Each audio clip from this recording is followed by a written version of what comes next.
kwingane zithimpela sibona lapha na izindaba ezinhle ngayo umgadli weMamelodi Sundowns uyena ke uThembi Nkosi Losho njengoba ke esiye phela ke itrack ke uCode 14 ke usukwini la izolo nakuyinto ke ejabulise abantu abaningi phana ke ezinkundleni ngezokuxhumana kodwa pha maske nokhulutaba wengane zakuthi impela ke ake sinibengelele kuyona ke imbozo sithi MTV sithi nje mosaqala ngena ke channel akuyenza kulungile uciphize usubscribe nayo notification bell khona uzothola zonke izindaba ke esishayo nazo ke ezitrendayo.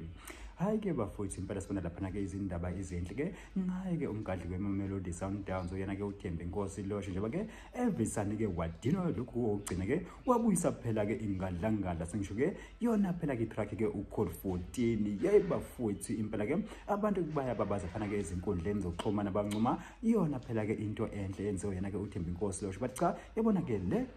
this is a good investment yabona la wenze kahle ngoba phela lokho ke abadlala kumele ba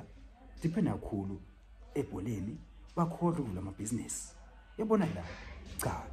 investment enhle kakhulu le yeyi bafethu abantu impela ke basho kanjalo phana ke ezinkundleni kezoxhumana impela ke bengawuvali ke umlomo bencoma ke impela ke isenzo ke sakhe ke uThembi Nkosi Losho mina ke sengifisa ukwazi ukuthi ke ingakubeke lesi ke isinyathelo ke esihleni ke kena kuThembi Nkosi Losho ukuthi cha impela ke athana nje abuyise ingadlangala abuse wona ke uCode 14 kodwa ke mina ngokwamcha impela ke usebenze kakhulu impela ke ngiyambongisa futhi ke impela ke ngazothi ke angaqhubeka kanezinto zakhe ke ezihambe kahle phela ke kubona ke umzabalazo wakhe ke usecaleni. Hey bafowethu phela ke mina ngemibuzo sithi MTV ngithi njake ngiyibambe la